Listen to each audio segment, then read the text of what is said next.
Madame, Monsieur, bonsoir et bienvenue à cette autre édition de votre émission L'Afrique a une bonne et heureuse année 2026.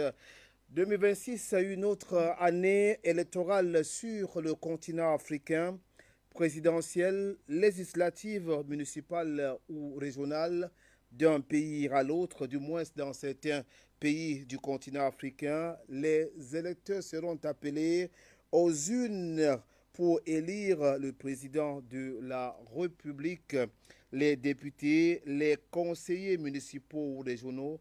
La liste est longue au cours de l'année écoulée, l'année 2025. Les consultations électorales n'ont pas été du tout apaisées dans certains pays, même s'il y a eu des exceptions. L'on a encore en mémoire ces images de contestation électorale, des manifestations violentes ou des crises dans lesquelles certains pays du continent africain ont sombré à cause des élections, parfois mal organisées.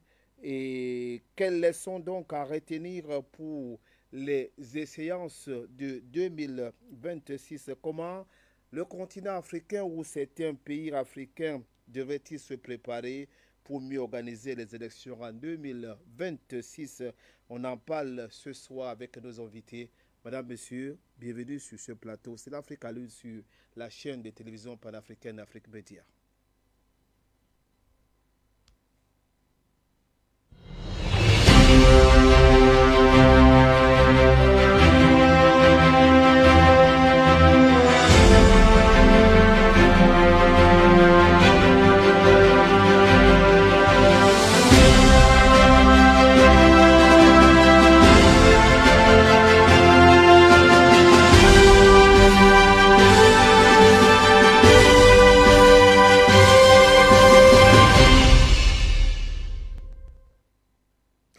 Trois invités, trois experts pour décrypter les faits qui ont marqué l'actualité 2025 sur le continent africain, notamment en ce qui concerne l'organisation des élections et comment est-ce que le continent africain devrait tel se préparer pour mieux organiser les échéances de 2026.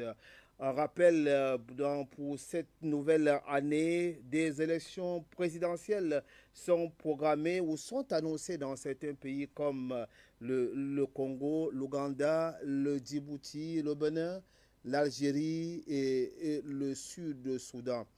Pour ce qui concerne les élections municipales et législatives, il y a le Sud-Soudan et peut-être, pourquoi pas, le Cameroun aussi.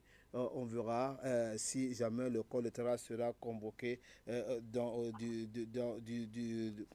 du côté de ce pays. De toute façon, avec nos experts sur ce plateau, le plateau de l'Afrique à l'une, on essaie un peu d'anticiper pour tirer les leçons de ce qui s'est passé sur le continent en 2025 pour essayer un peu de comprendre Regarde un aussi peu.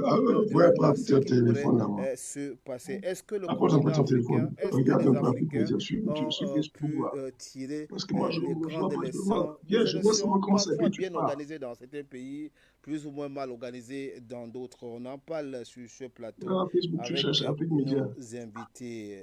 D'abord, en multiplex avec vous, Sa Majesté Léonard Fandia. Bonsoir, vous êtes avec nous depuis Yaoundé au Cameroun. Vous êtes journaliste, vous êtes directeur de publication du site en ligne et du grand journal Les Visages d'Afrique. Bienvenue sur ce plateau de l'Afrique à l'une, c'est sur Afrique Média. Bonsoir, mon frère Aboubakar Sidiki. Merci pour l'honneur que vous me faites de m'inviter une fois de plus sur votre prestigieux plateau. Et je voudrais vous dire toute ma joie d'être présent sur au cours de cette émission et de mettre mon pied dans la fourmilière, comme on dit souvent. Donner sans mes points de vue, sans avoir le souci de nuire, ni le souci de faire plaisir à ça. Merci, merci nommé à vous, Sa Majesté Léonard Fandiar, d'avoir accepté notre invitation.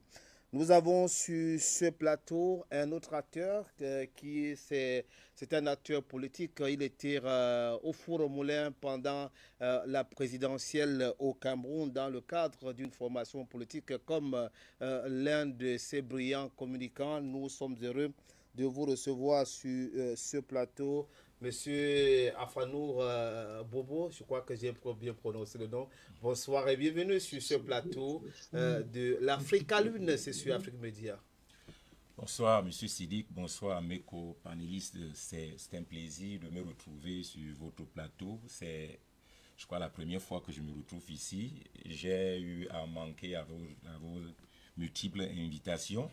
Je crois que à travers votre plateau de télévision, je vais essayer de donner la quintessence de ma pensée sur cette problématique majeure qui est beaucoup plus consacrée sur les élections organisées en Afrique, parfois bien organisées dans certains pays, comme vous avez si bien martelé, et parfois mal organisées comme dans d'autres pays, comme nous pouvons le constater. Et cela entraîne généralement les tensions.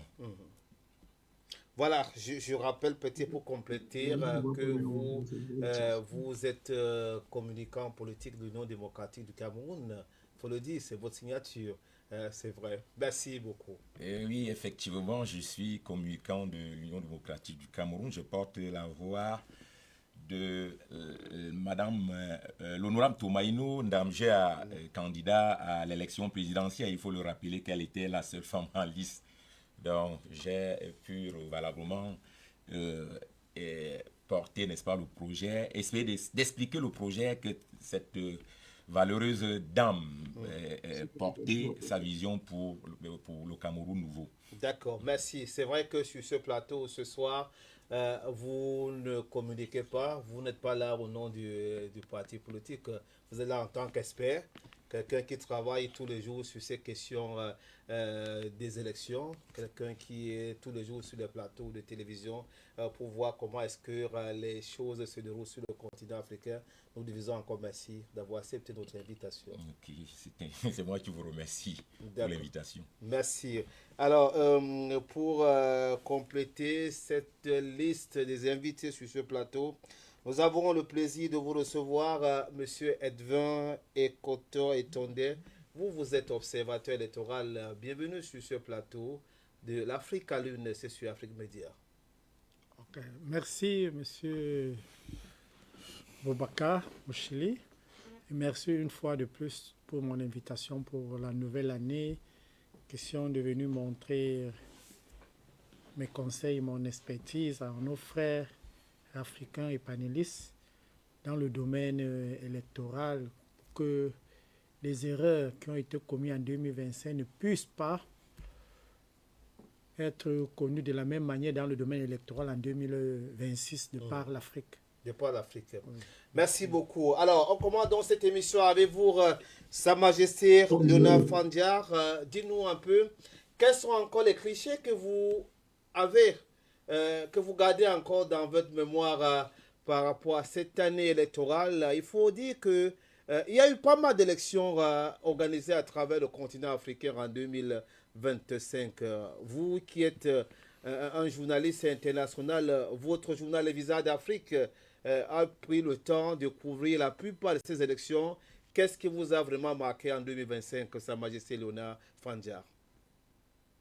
Bon, je voudrais d'abord dire que, certes, je suis web journaliste de la chaîne YouTube Les Visages d'Afrique et la page Facebook Les Visages d'Afrique. Mais pour répondre à votre question, je veux vous dire que les élections à problème se retrouvent toujours dans les pays francophones. Et c'est le lieu de le déplorer. Alors, nous estimons que la France a une lourde responsabilité là-dedans, parce que quand certains pays comme ceux de l'AES, les populations de l'AES ont eu le courage, ont donné cette leçon de courage au reste des pays africains. Et quand je vois certains Africains, comme le Modibo Pila qui se retrouve aujourd'hui en Algérie pour vouloir combattre le pouvoir malien afin de faire plaisir à ses maîtres les occidentaux, j'ai tout simplement les larmes aux yeux. parce que je me dis, les Africains, même quand bien même on leur ferait confiance, il y a des personnes comme cette Modibo qui sont tellement populaires, connues, mais qui à un moment refusent de demeurer. Parce que nous autres, il faut avouer que nous autres journalistes qui avons opté pour accompagner les dirigeants africains dignes de ce nom, qui sont soucieux d'améliorer les conditions de vie de leur population, c'est que nous nous sommes engagés dans un combat presque perdu d'avance, un combat où nous sommes soumis à des sacrifices. Nous ne roulons pas carrosse comme les autres parce que nous avons opté pour la vérité, le combat pour la vérité, le trône de la vérité et de la justice. Alors, les élections se sont passées dans plusieurs pays en Afrique et vont se dérouler cette année 2026 dans la plupart des pays francophones. Mais hélas, jusqu'à aujourd'hui, plus de 60 ans après nos indépendances, les pays francophones ne sont pas sortis de l'auberge, à l'exception de quelques-uns comme le Sénégal. Alors, nous disons ceci, le triste spectacle que nous avons eu en Côte d'Ivoire comme au Cameroun nous font pleurer tout simplement.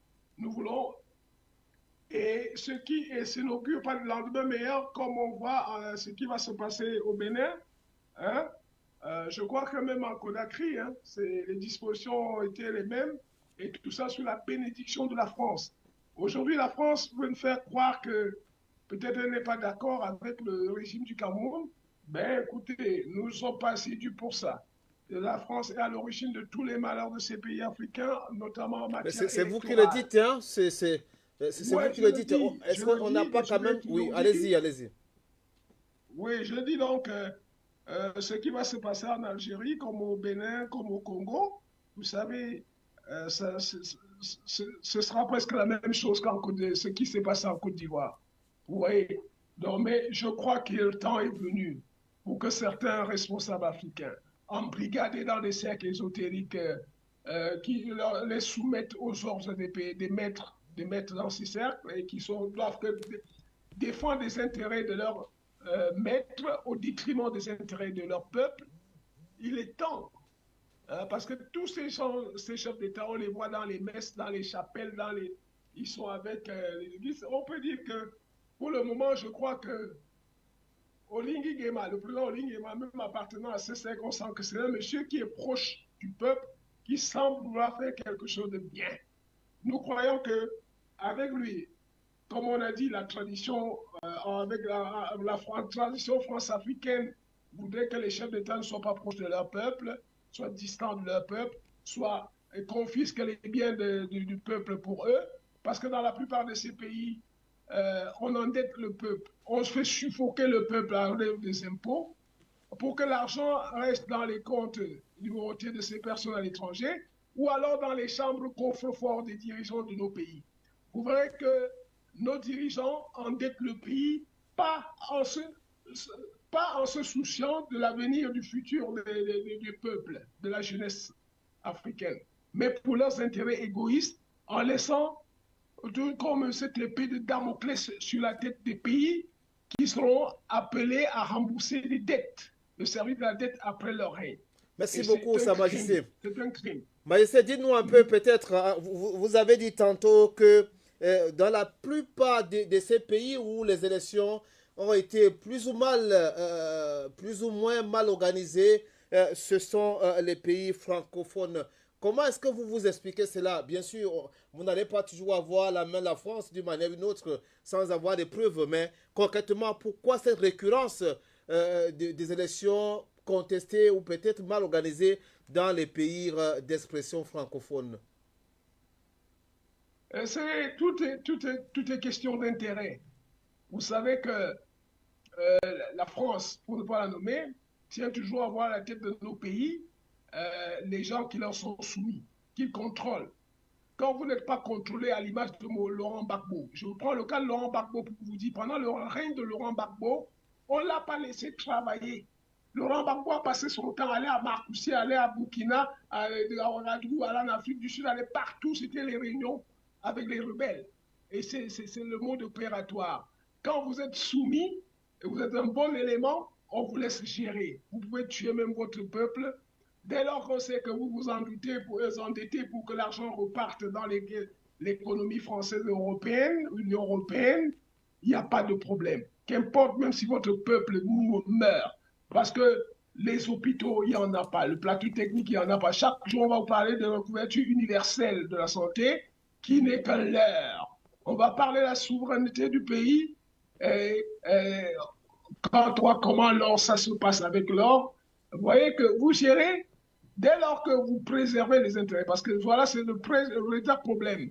Dès que vous vous engagez à préserver les intérêts de la France, vous êtes prêt à mourir au pouvoir.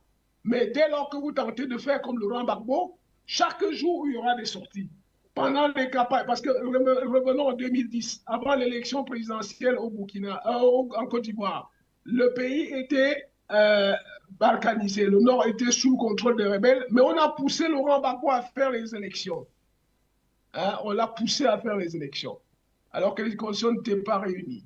Alors, on a exigé, Gbagbo a fait preuve d'esprit démocratique en permettant que M. Alassane Ouattara soit candidat et afin qu'on organise des élections. Vous vous imaginez, vous avez vu la campagne sous Gbagbo, le débat entre Gbagbo et Alassane Ouattara, historique, inoubliable, qui augurait une élection vraiment qui devrait faire de la Côte d'Ivoire un autre Sénégal. Malheureusement, ça avait tourné autrement, tel que vous connaissez. Alors, Merci. donc, la responsabilité, en mon humble avis, revient à la France. La France doit tout faire. Aussi, plutôt que de parler de la reine anti-française, qui dit que la Russie aujourd'hui, la Russie a développé. Non, non, non, c'est pas la Russie. La France a passé son temps à entretenir un clan. Hein, qui se sucrait. Je vous dis que ces gens ont des chambres coffre-fort. Ben, merci beaucoup. Merci beaucoup. Franchement, ce sont des déclarations qu'on ne peut pas vérifier. Hein. Vous portez l'entière responsabilité. Non, vous ne pouvez pas vérifier, mais on connaît, hein, on connaît sur le terrain. Oui, c'est vrai. Ce que vous le dites, on ne peut pas le vérifier. Comment ça se passe. On ne peut pas le vérifier sur ce plateau. On côtoie les enfants de ces ministres. Merci. Qui disent eux-mêmes que papa a l'argent plein dans les chambres. D'autres gardent l'argent dans les plafonds. Merci beaucoup, Sa Majesté Léonard Fandiar. On vous a très bien suivi. C'est vrai que vous avez dit des choses qu'on ne peut pas valablement vérifier sur ce plateau. Donc, nous vous rejetons nous vous renvoyons l'entière responsabilité de ces déclarations qui ne sont pas les nôtres. De toute façon, on aurait bien voulu rééquilibrer, mais ce n'est pas possible. C'est pour ça qu'on ne peut pas vérifier ce que vous venez de dire. Gardez de partir pour vous rester en ligne. On va vous reprendre tout de suite le temps de revenir sur dans ce studio, donner la parole à vous, Alpha Nour Mbombo. Vous êtes communicant politique. Vous aussi, vous avez passé une folle année électorale au Cameroun et peut-être aussi comme observateur pour ce qui s'est passé dans d'autres pays continents. Qu'est-ce que vous gardez comme image de 2025 dans votre mémoire de tout ce qui est passé sur le continent africain? Déjà, c'est un sentiment de déception parce que on a cru penser à des élections libres, transparentes, apaisées. Parce que déjà, l'élection au Sénégal était une élection très bien organisée. On a cru que d'autres pays pouvaient quand même tirer des leçons pour pouvoir, n'est-ce pas, organiser des élections qui va véritablement éviter qu'on ait des contestations, qu'on ait tout ce qu'on a vu là dans certains pays en Afrique. Parce que toutes ces élections, vous allez constater qu'il y a toujours, c'est-à-dire des contestations. Alors, que ce soit les élections législatives et présidentielles, c'est-à-dire il y a toujours les acteurs qui ont contesté. Si nous prenons l'exemple sur les élections législatives et municipales qui a été organisée au Gabon, dont on nous parle de la Ve République. Tout à fait. Voilà. Vous allez voir qu'il y a eu, c'est-à-dire dans certaines circonscriptions, des contestations, il y a eu des violences, il y a eu bourrage des urnes, il y a eu des manipulations.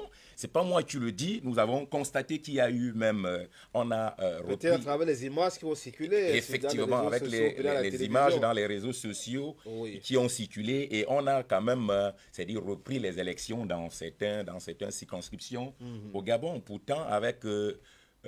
c'est-à-dire le président Oligui Nguema, on a pensé à un leadership responsable, à des élections justes, puisqu'il est venu là comme c'est-à-dire quelqu'un qui voulait véritablement bâtir des institutions fortes au service du peuple et non au service d'un homme, puisque déjà hier, on disait que tout a été taillé sur mesure, que la gestion d'Ali Bongo, le système Bongo, n'arrivait pas véritablement c'est-à-dire à développer le pays, à faire en sorte que, c'est-à-dire que le Gabon aille de l'avant. Maintenant, si nous revenons ici au Cameroun, nous allons aussi constater que déjà l'ensemble des acteurs à cette élection avec souhaité quand même qu'il y ait d'abord, c'est-à-dire un code électoral consensuel, c'est-à-dire qui va... Avant les élections. Avant les élections, qui va permettre... Ce qui n'a pas été le cas. Oui, qui va éviter les contestations, ce qui n'a pas été le cas. Nous allons aussi constater le fait que certains, c'est des figures qui pouvaient, n'est-ce pas, c'est-à-dire faire changer la donne, ont été écartés. Et on n'a pas véritablement compris pourquoi, c'est-à-dire, on aspire qu'il y ait la paix et on fait le contraire. Parce qu'on ne peut pas vouloir une chose et son contraire. C'est-à-dire vouloir la paix et ne pas, n'est-ce pas, reposer des actes allant vers, cette paix dont on a besoin. Alors, donc nous avons plutôt remarqué, c'est-à-dire un simulacre, un déni de démocratie. Bon, parlons aussi de la Côte d'Ivoire avec l'élection du président de la République. Nous avons constaté que les figures comme Tiang et Laurent Gbagbo ont été écartées. Pourtant, Alassane Draman Ouattara, avant même cette élection, avait par le passé désigné un dauphin, malheureusement, qui a été rappelé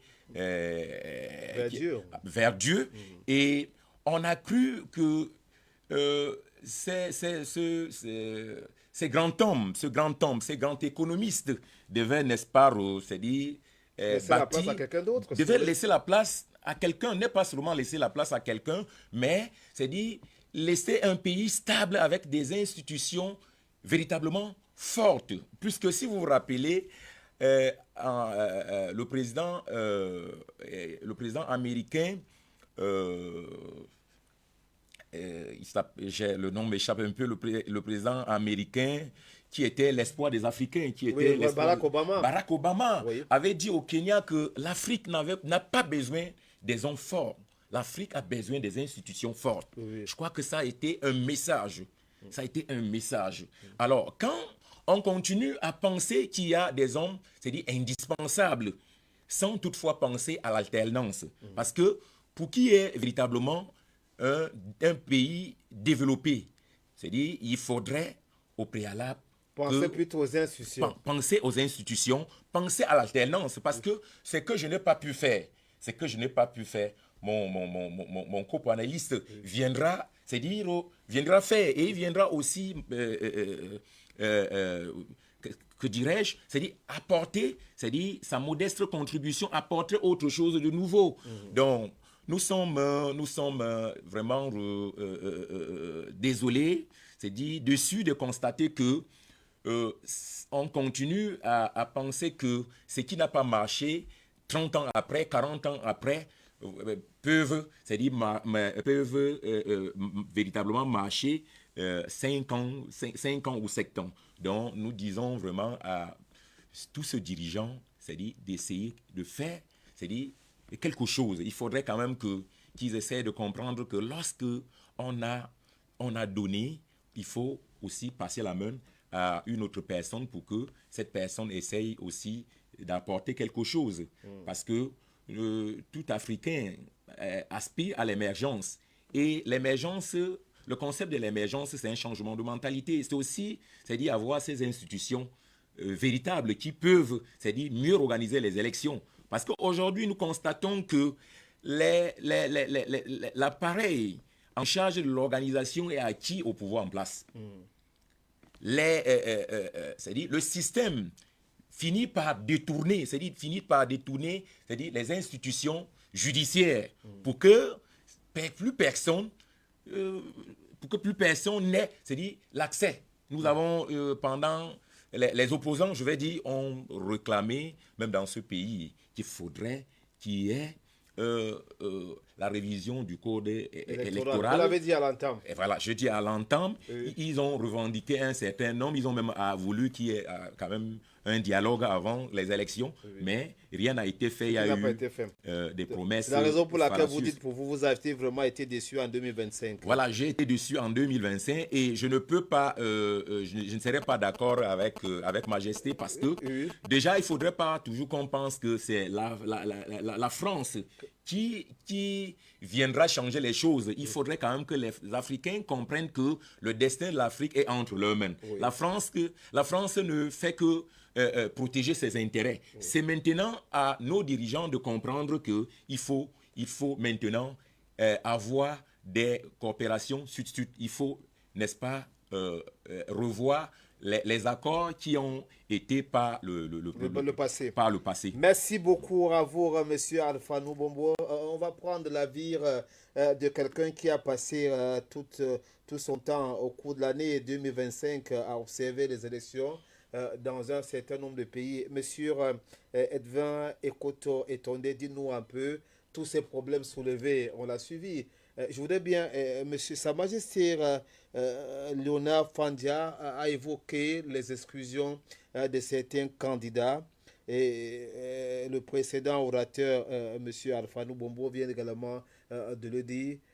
Pour vous, comment est-ce que vous expliquez cette situation sur le continent africain? On a vu au cours de l'année 2025 dans un certain nombre de pays, à l'avance, l'exclusion d'un certain nombre de candidats. Peut-être pas d'exclusion volontaire puisque c'était beaucoup plus au regard de la loi dans les différents pays. Comment est-ce que vous, en tant qu'observateur électoral, vous analysez tout cela et quels sont les clichés de 2025 que vous gardez en mémoire pour ce qui est de l'organisation des élections sur le continent africain? Merci de me revoir repasser la parole. Par rapport déjà pour les candidats dessus, à la veille par les institutions qui décident pour la candidature de chaque parti. Il faudrait déjà que les présidents des partis essayent de préparer par parti 2 à 3 membres, sachant que si tel est repoussé, peut-être pour problème d'âge, peut-être pour un problème judiciaire passé, il y a un deuxième qui peut le remplacer. Je prends un exemple, vous avez vu à Dakar, Diaykela, ce n'est pas lui qui était à la tête, il a été remplacé. Mais dans beaucoup de pays... Est-ce que vous pensez dans certains pays, est-ce qu'on peut aussi remplacer aussi rapidement un candidat comme on l'a fait au Sénégal? Est-ce que les lois ne sont pas les mêmes dans tous les pays, M. Edwin Ekoto Etonde? Est-ce qu'on va prendre ce qui s'est passé au Sénégal comme un exemple à suivre partout?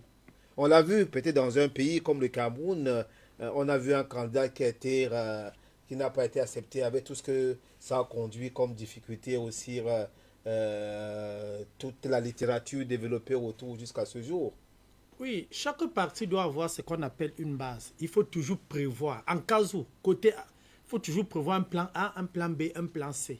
Nous avons dans la majorité des pays francophones, le leader du parti a toujours préparé son fauteuil en cas où il n'est pas, bétail en cas où.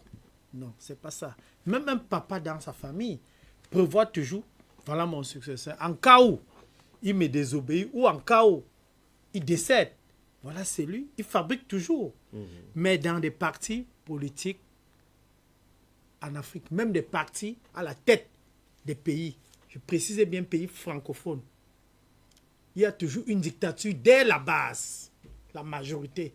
C'est ça où les adversaires jouent sur vous. Mais s'ils savent déjà qu'en dehors de vous, vous avez fabriqué 2 ou 3 autres éléments, c'est différent. Ils ne pourront pas s'en attendre, ils ne pourront pas réussir. Même si toi qui as la tête, tu es écarté, il y a un second qui vient et il a été formé, il pourra suivre tes instructions Tout à fait. et avancer. D'accord. Nous avons un problème beaucoup en Afrique, je précisais bien en Afrique francophone. D'accord. On ne prépare pas les leaders à la base. On ne prépare pas les leaders à la À base. la base. Alors- Il faut former. Même un président de section ou de sous-section peut finir par être président du parti. À tout moment, en moins de 24 heures, il faut les préparer. C'est ça un peu la démocratie qui n'est pas personnelle, une démocratie croissante pour tout le parti. Et quand ils savent que vous avez un clan dans le parti, si ce n'est pas tel, il n'y a plus personne. Le parti adverse, c'est facile à jouer son jeu. D'accord, merci beaucoup. Alors, peut-être avant de donner la parole, de retrouver Sa Majesté Léonard Fandia, qui est avec nous depuis Yaoundé au Cameroun. Dis-nous, Monsieur Arfanou, est-ce que vous êtes d'accord avec Monsieur Edwin Ekoto-Etonde qui pense que dans les partis politiques, on devait fonctionner avec les cartes? C'est-à-dire qu'on s'est dit s'il faut, peut-être avec des hypothèses, si on peut bloquer, si jamais on arrive. Est-ce que l'Afrique devait vraiment se retrouver dans cette posture d'aller aux élections avec plusieurs cartes dans les différents partis pour dire si tel leader ne passe pas, on passe au plan B? Comment est-ce que on devait vraiment aborder 2026 avec cette stratégie dans les partis politiques? Parce qu'on l'a vu quand même dans beaucoup de pays africains. Actuellement, le débat au Bénin, c'est qu'il y a même eu certains candidats qui ont été exclus d'avance. Donc, ce n'est pas seulement le cas du Cameroun, de la Côte d'Ivoire, même en Guinée. On l'a vu également, des Guinéens se plaignent pour dire que dans le cadre de l'organisation de la présidentielle, certains des ténors n'ont pas été présents, n'ont pas pu participer parce que exclus et pas la loi électorale. Il ne faut pas dire que ce n'est pas quelqu'un qui est exclu, mais ce sont des tests qui sont le plus souvent des tests votés consensuels. Oui, déjà, il faut comprendre que ce test fait problème parce que c'est parfois la majorité obèse. Donc, si le test est passé à l'Assemblée nationale et que l'opposition n'a pas la majorité, je crois que ça va passer comme une lettre à la poste. Oui. Donc, ça fait problème. Maintenant, dans nos formations politiques, je suis entièrement d'accord qu'on ait le plan B. Parce que, déjà, ça permet en sorte que si le leader n'est plus là, qu'on ait les gens capables de pouvoir porter le parti. Parce que je me rappelle, lors du passage du président national de l'Union démocratique du Cameroun, le docteur Adamou Damdjoya. Le cas de votre parti? Oui, le cas de notre parti. Lorsqu'il était au Gabon, il y a eu le secrétaire de la conférence du Gabon qui lui pose la question que, Monsieur le Président, si vous n'êtes plus là, qui pourra vous remplacer valablement? Il avait dit qu'on ne table pas sur un individu, on table sur une équipe. J'ai laissé une équipe. Et c'est ce qu'on voit, il y a vraiment... C'est ce qui s'est passé après lui. C'est ce qui s'est passé après lui, il y a une équipe. Tout à fait. Bon, déjà, donc je crois que le pouvoir, ce qui fait problème, c'est le système. Parce que le pouvoir en face fait tout et tout, c'est-à-dire pour casser l'opposition. Et là, dans les différents pays. Dans les différents pays. Parce que ce que vous allez constater au quotidien, c'est qu'il n'y a pas d'opposition. C'est-à-dire, c'est ce que les populations disent. C'est ce qu'on a inculqué sur la tête des populations, qu'il n'y a pas véritablement, c'est-à-dire l'opposition. Tel jour, le pouvoir, du pouvoir. Bon, donc vous voyez, tel mange avec les gens du système et tout et tout. Bon, pourtant, lorsqu'on est une formation démocrate et républicain, ça n'empêche pas, c'est-à-dire qu'on discute avec c'est-à-dire le parti au pouvoir ou d'autres formations politiques. Maintenant, Et ici au Cameroun, le constat est alarmant. Parce que on va prendre le cas de ceux qui ont travaillé pour la révision du code électoral consensuel. Ceux qui ont, on avait l'honorable Cabral Libi, l'honorable Tomaïnou Damgea, l'honorable Joshua aussi, on avait l'honorable Nkwemo et le président Zipang Ilé, tous ceux-là qui ont travaillé. Mais pourquoi on n'aboutit pas à un candidat consensuel? C'est la question que les Camerounais se posent. Même quand on est allé aux élections,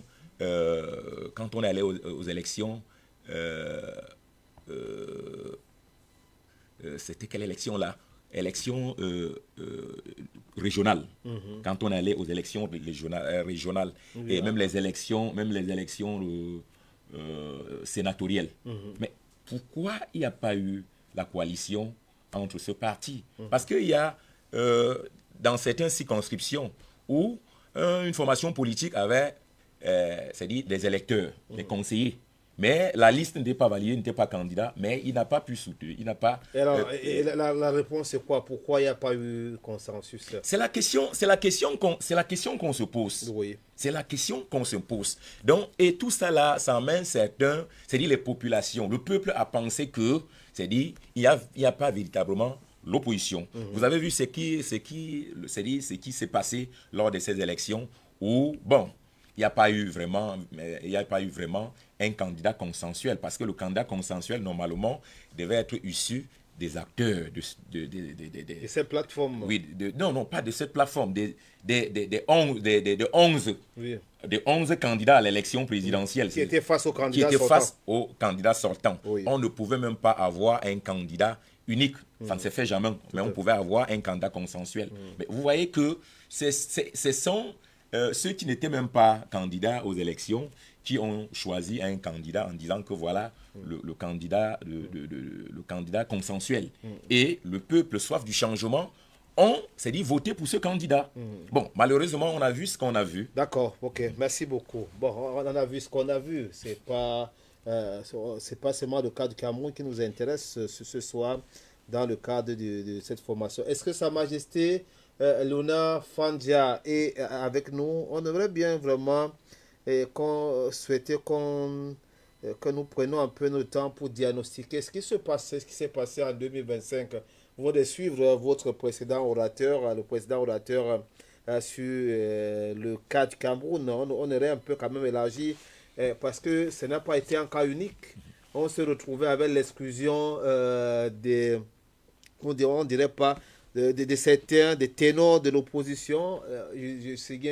Je parlais tout à l'heure du cas de la Guinée. Le Bénin aujourd'hui, les Béninois se plaignent. On l'avait mis en Côte d'Ivoire et peut-être encore un certain nombre de pays.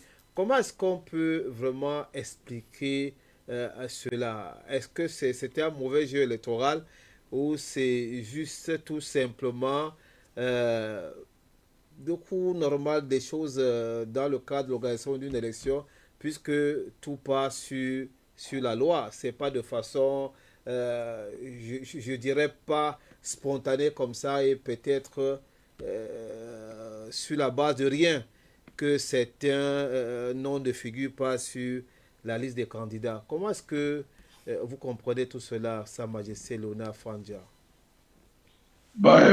Tout cela, c'est comme une sorte de malédiction sur notre tête qu'il faut exorciser. Alors, pour répondre à mon panéliste, mon copanéliste, je voulais dire que quand je parle de la France, je ne veux pas dire que la population africaine n'a pas sa part de responsabilité.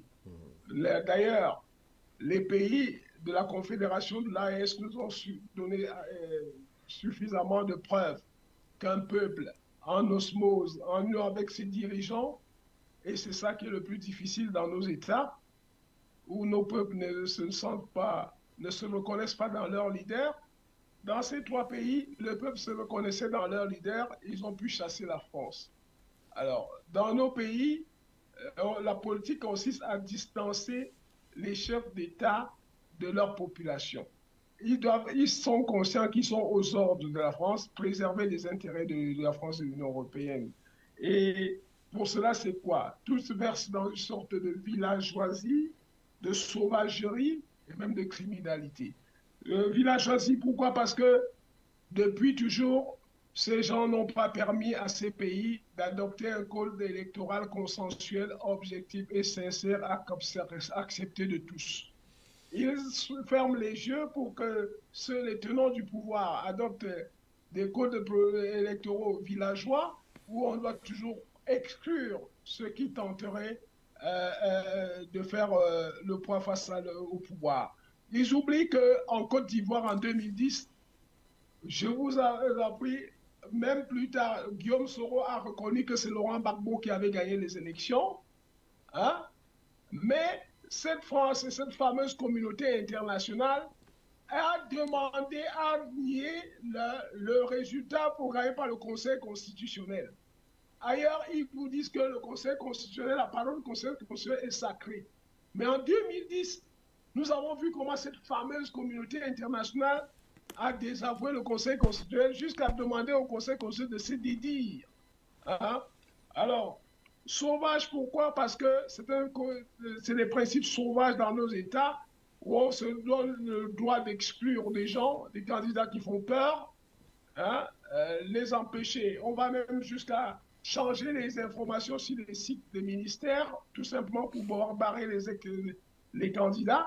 Et je crois que ce n'est pas normal. Et la conséquence logique dans cette affaire, c'est la criminalité, parce qu'après, il y a contestation et suivi de mort d'homme. Alors, c'est ce qu'on peut appeler parfois le coup d'état civil avec effusion de sang. D'ailleurs, on l'a dit, la CDAO l'avait dit, vous voulez envoyer les armes, les militaires, comme ils l'ont fait l'autre jour au Bénin, contre les pays de l'AES au départ. Ils disent, qu'en dites-vous de ceux qui violent la Constitution comme Ouattara? Il a encore violé. Aujourd'hui, on n'a pas entendu la CDAO parler d'envoyer des troupes là-bas. Mais ils ont envoyé les troupes au Bénin. Et pour cause. Au Bénin, c'était pour sauver l'ordre établi, hein, qui était en danger, qui avait péril dans la demeure. Et maintenant, nous disons que cet état de choses doit changer parce que cela a fini par nous imposer un règne dynastique. C'est les royaumes chérifiens que nous avons, que ce soit du Togo, du Tchad et prochainement peut-être au Congo. On va vers où on est en train d'aller. Et au Bénin, certes, il ne veut pas permettre à n'importe qui d'être candidat. C'est de bon augure. Ils savent que ceux-là ne seraient pas des bénis face à la communauté internationale. Alors, donc, nous disons que le moment est venu. Et pour que ça change, si ces gens sont sérieux, ils ont mis pour la plupart plusieurs décennies au pouvoir, de grâce, plusieurs décennies caractérisées par le détournement sauvage, l'endettement exponentiel de nos États, dont le service de la dette se trouve être asphyxiant, mais dont, pas pour eux, mais pour le peuple et la génération à venir.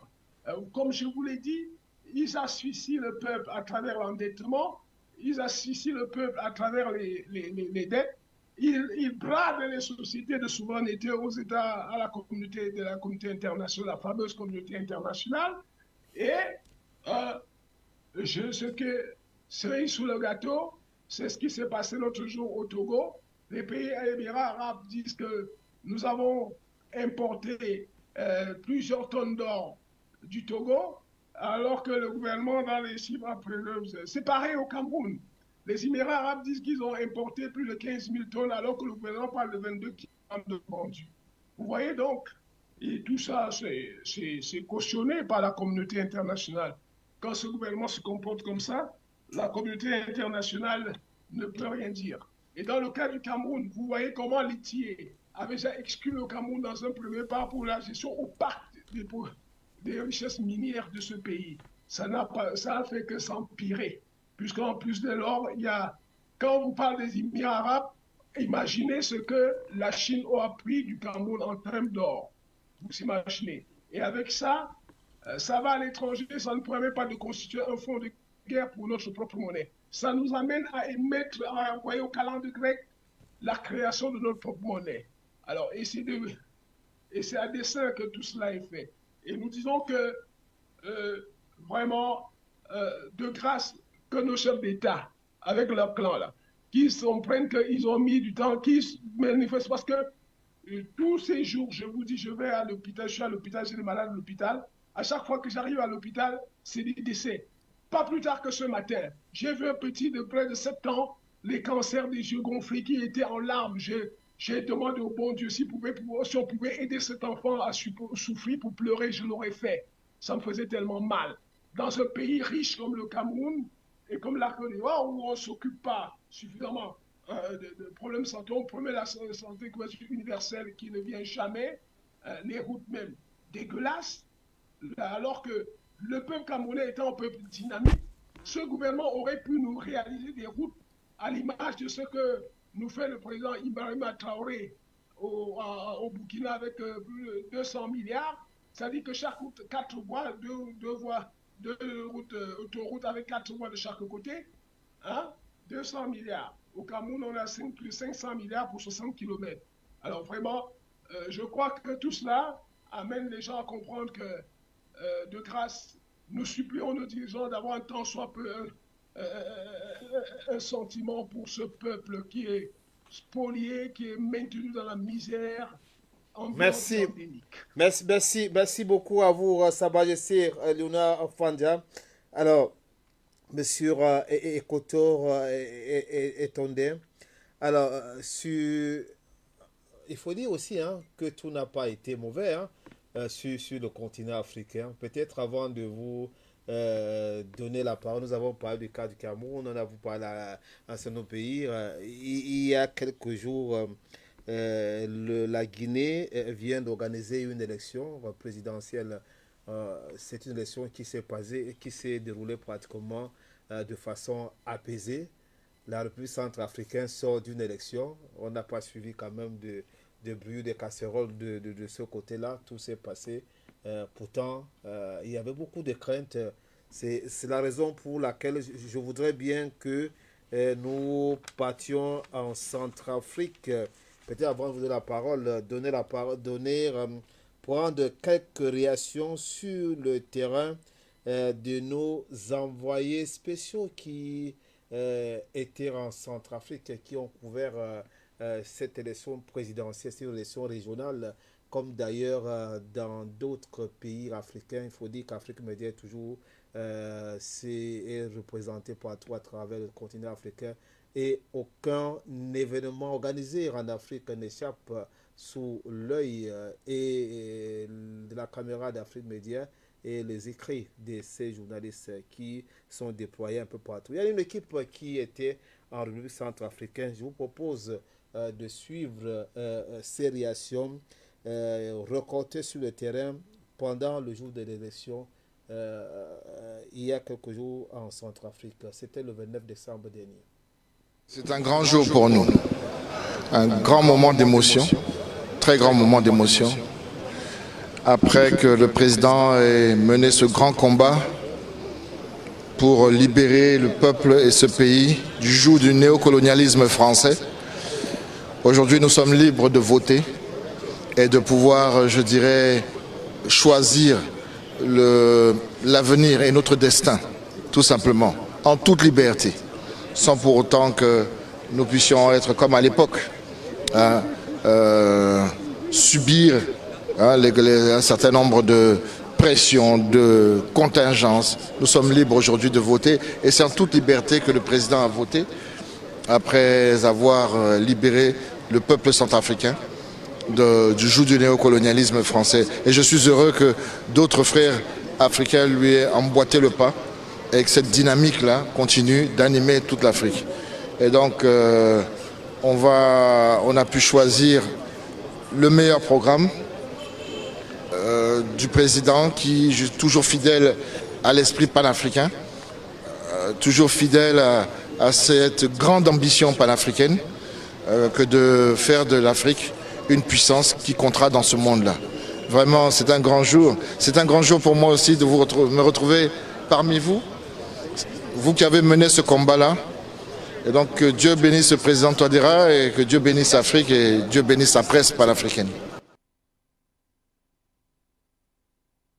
C'était donc la réaction du ministre Pascal Bida Koyam Bélé de la République centrafricaine. Vous avez dû corriger de vous-même, c'était le 28 décembre dernier. Nous restons, avant de vous donner la parole, très chers panélistes, toujours en Centrafrique, pour prendre la réaction des observateurs, ceux qui étaient déployés sur le terrain, pour dire que tout n'est pas toujours mal organisé comme on croit sur le continent africain. Nous prenons le cas de la République centrafricaine avec ceux qui étaient déployés sur le terrain. Retour et après on revient sur ce plateau. Bonjour à la presse internationale, la presse panafricaine. Afrique Média, comme vous le savez, c'est le rendez-vous avec le monde entier. C'est la chaîne qui édifie l'Afrique aujourd'hui. Nous sommes très heureux parce qu'on ne pourrait pas faire cette grande messe en Afrique centrale sans la présence d'Afrique Média. Donc le simple fait qu'Afrique Média soit venu en Centrafrique nous a déjà donné une certitude à plus de 90% que tout se passe dans la clairvoyance et la transparence et l'équité totale.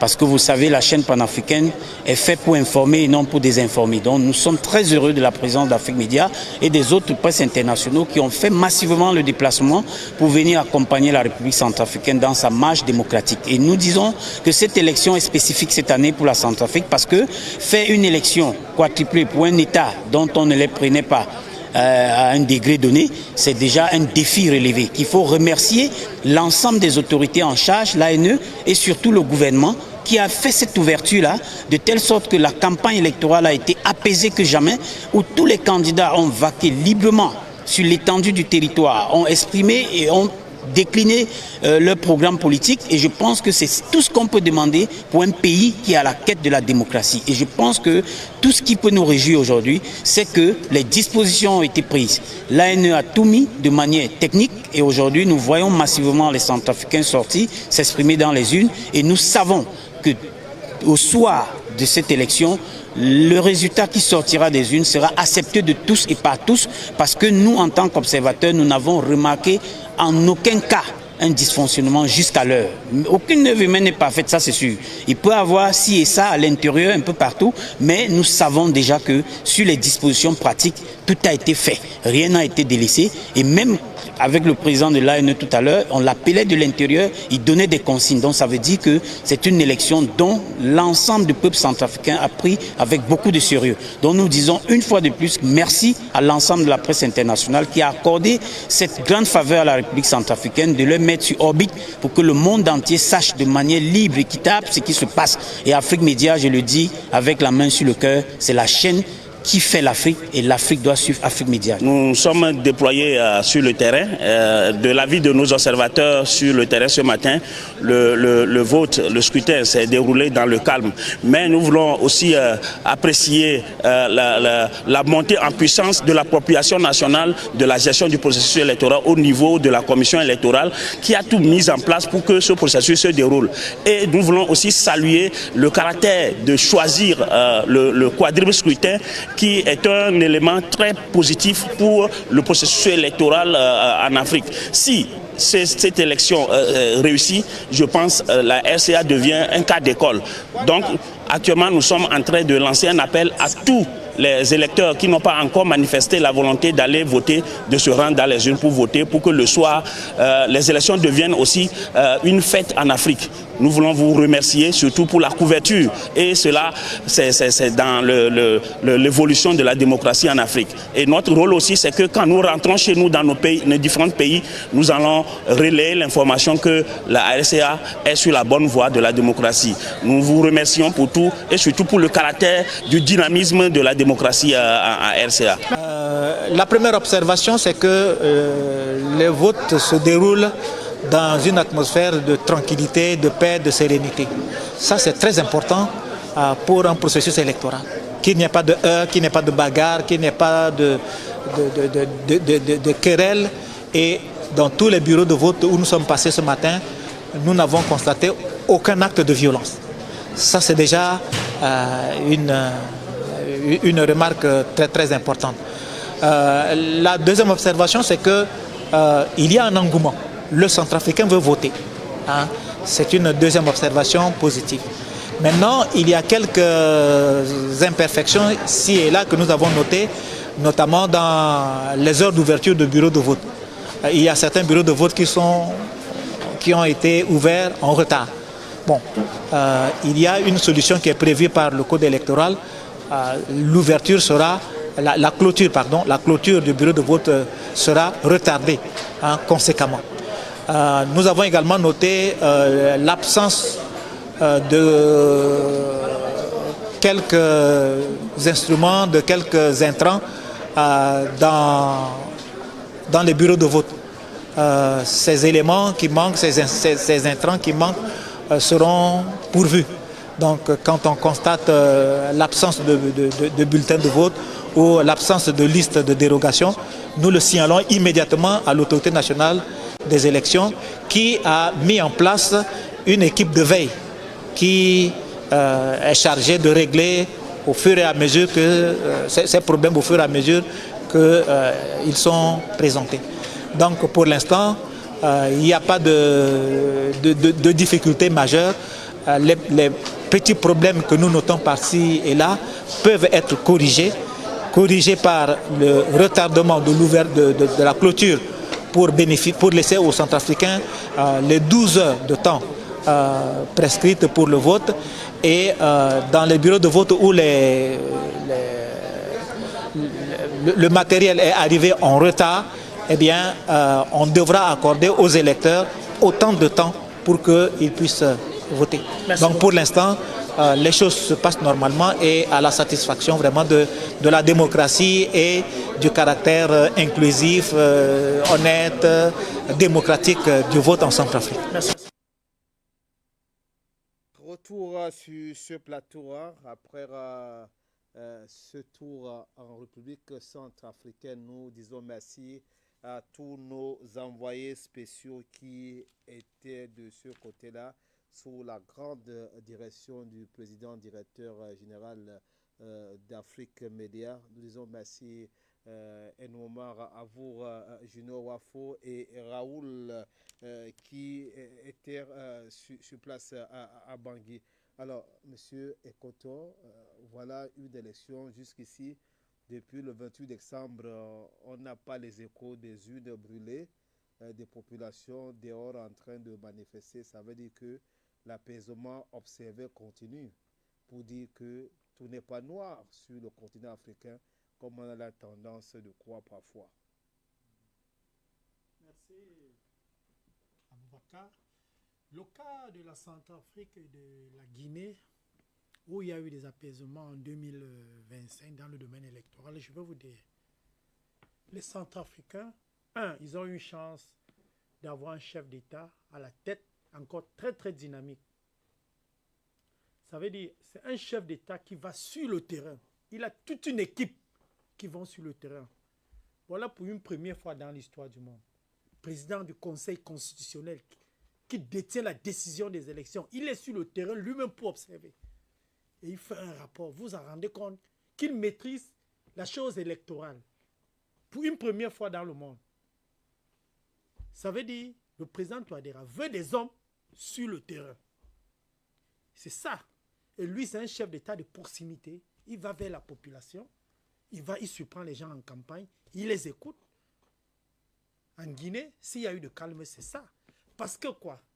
Le problème, l'un des grands problèmes, c'est que nos leaders africains et leur gouvernement ne font pas ce qu'on appelle la descente de proximité surprise face à la population pour voir et comprendre.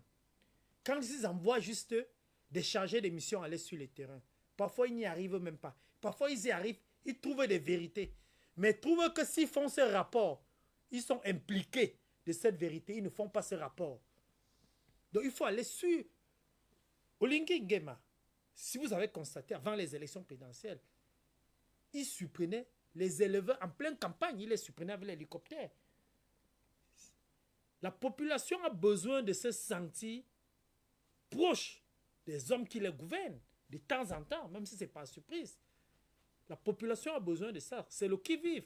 C'est ça vraiment le vivre ensemble. Ce n'est pas s'asseoir dans les médias et dire vivre ensemble. Il faut surprendre la population. Je prends un exemple simple. Vous avez vu lors des casses dans la zone de Peka, de Ndokoti, jusqu'à Yabassi. Vous revenez encore sur le Cameroun. Il n'y a pas eu de casse. Mais la population était surprise de voir le gouverneur. Il a dit merci. C'est un exemple. Oui. C'est un exemple. Parce que on en trouve des brebis galeuses partout, mais il y a des hommes dynamiques qui se battent à faire selon les règles de l'art. Et je tire encore un coup de chapeau au super maire pour le geste du super maire de Douala, pour le geste qu'il a fait dans la zone de PK. Ndokoti, PK c'est 200 avec les bus flambant neufs. Parce qu'il est sûr que ces bus ne seront pas cassés. Parce qu'il a étudié leur mentalité. Mais ailleurs, il ne peut pas le mettre. Donc, la population de PK avec ses chefs et les élites politiques et les autorités de la police au central, au commissariat 13e, au commandant de brigade de PK 14, l'adjudant-chef, à Kiambon et ses éléments, vu l'ordre qu'ils ont eu à mettre, et même ils sont fiers, et la population de la zone de PK sont fiers, Ndokoti 14, 200, 14. Merci beaucoup. Les bus sont climatisés. Très bien, parce merci. que... merci. Beaucoup de gens auraient bien se retrouver parce qu'on parle de PK14. Bon, c'est un peu difficile. Hein, ça. Il faut dire que ce sont des quartiers de la ville de Douala, la capitale économique du Cameroun. Hein. Nous sommes regardés à Mondiovision. Beaucoup de gens peuvent ne pas se retrouver. Alors, monsieur Rafano, lorsqu'on essaie un peu de voir ce qui se passait en République centrafricaine, ça nous sommes en 2025. Les échos que nous avons de la Guinée, même si certains ténors ont été exclus, par exemple en Guinée, jusqu'ici, c'est quand même encore de l'apaisement. Tous les gens attendent encore sereinement les résultats, même si beaucoup de gens pensent que c'est une simulacre d'élection. Mais lorsqu'on part quand même avec le cas de la Centrafrique, que nous venons de voir, la dernière réaction qui était celle du président de la Cour constitutionnelle descend sur le terrain, M. Etonde Ekoto le rappelait tout à l'heure, c'est pour dire que beaucoup de choses peuvent être faites sur le continent africain et qu'on peut réussir à bien organiser des élections qui ne sont pas contestées. Effectivement, je crois que c'est une question de volonté politique. Ouais. Déjà, nous saluons la positivité et ses caractères inclusifs. Mais je me dis que si en Centrafrique, les élections sont bien organisées, les populations sont d'accord et qu'il n'y a pas contestation, il faut tout simplement comprendre que le passé a été très sombre. Ça n'a pas été facile. Ils ont eu des élections, c'est-à-dire contestées avec des violences. Bon, ils n'ont plus besoin de ça. Ils ont connu quand même un passé assez violent. Et effectivement, ils ont connu un passé assez violent, difficile.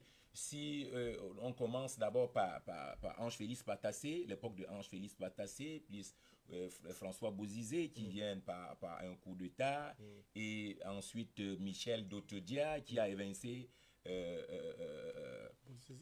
Bozizé, et par la suite la chance que cette vaillante dame, cette valeureuse dame Kateri Samba Panza qui vient, n'est-ce pas, organiser la transition et que cela aboutisse à des élections véritablement démocratiques, l'élection du président Touadéra, je crois que c'est une avancée majeure.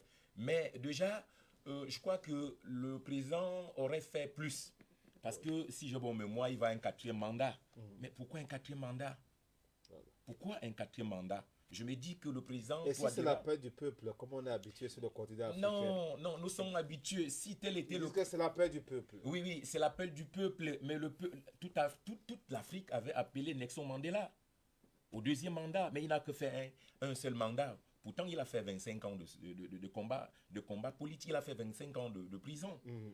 Donc, je ne pense pas que... Soit combat politique, ça a tout son sens. Combat politique, oui. Il a fait 25 ans en prison, il a été emprisonné, mais quand il sort, il a fait un seul mandat. C'était un message à nos chefs d'État africains.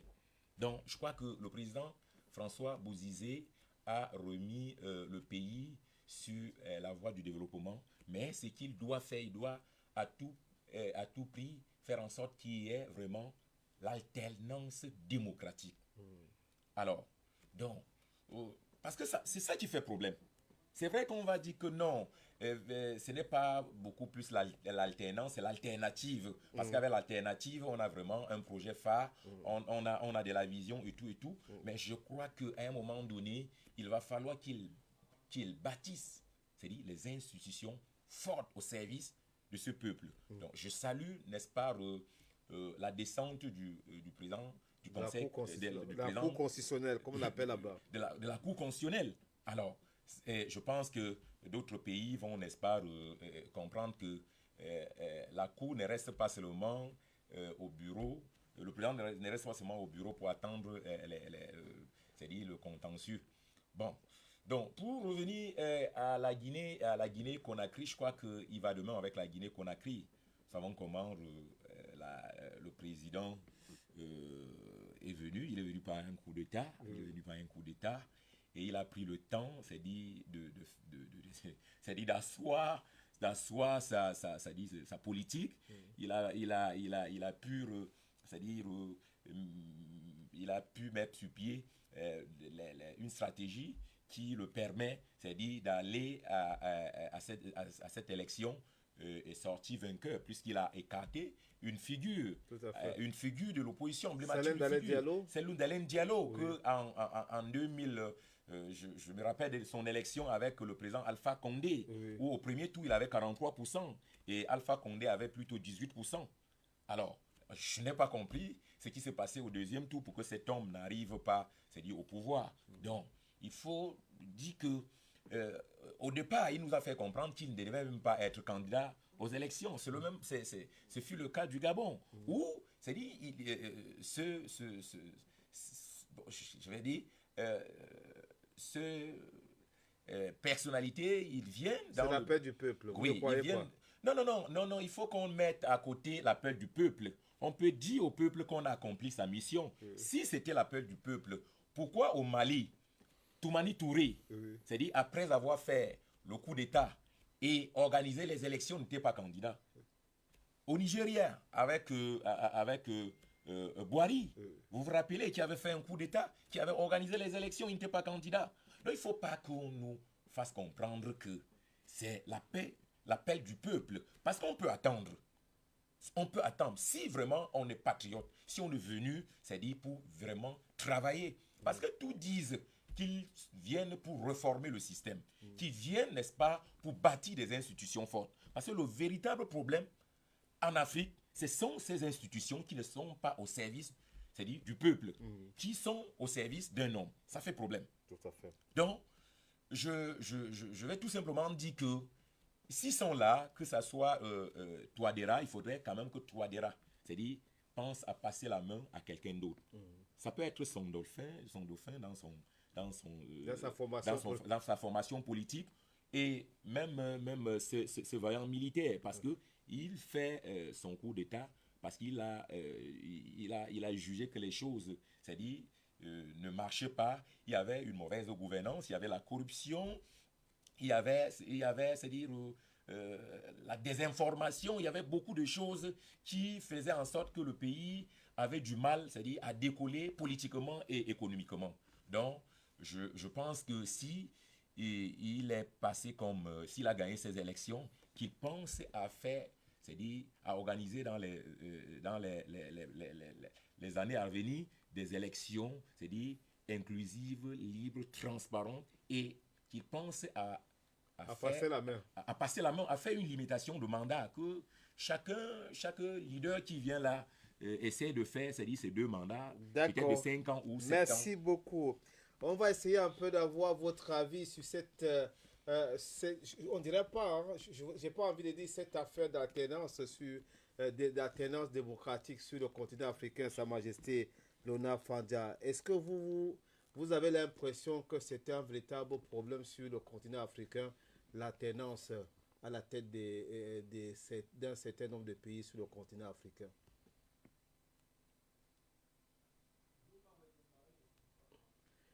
Sa Majesté Léonard Fandja?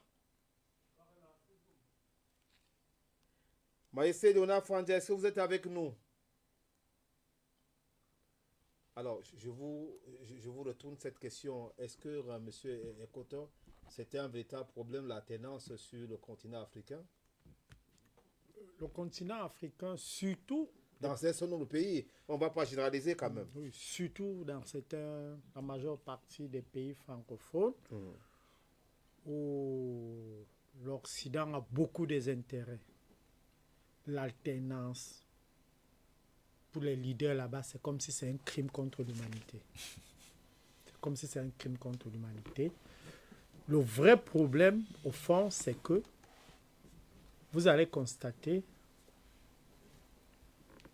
quand un chef d'État occidental arrive dans un pays et dit déjà pourquoi pas l'alternance dans les médias, vous verriez que plus tard, au fond du cœur, c'était pour dire pourquoi ne restez pas là jusqu'à la mort. Juste pour montrer à la population qu'ils ne sont pas d'accord de la dictature, de la longévité au pouvoir de celui-là. Mais tous, ces bonnets blancs, blancs, bonnets. Ils savent ce qu'ils font. Ils font quoi?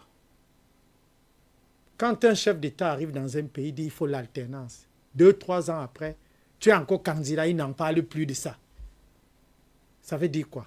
Il vient montrer à la population que lui n'est pas d'accord de la longévité de votre chef d'État. Effectivement.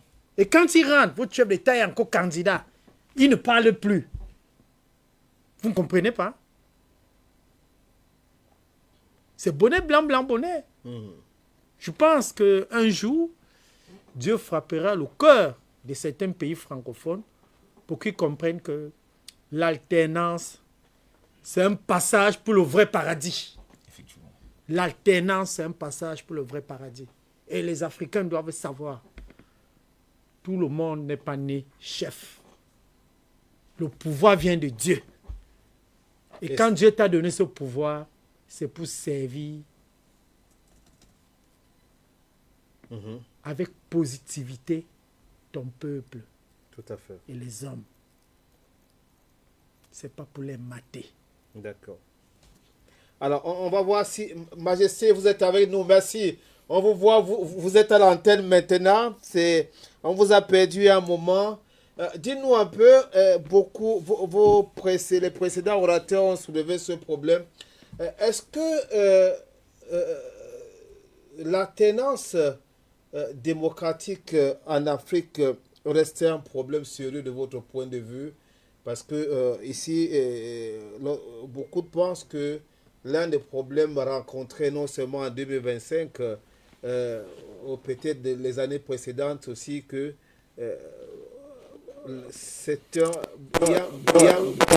il y a vraiment un véritable problème de renouvellement de la classe politique, peut-être au niveau du sommet.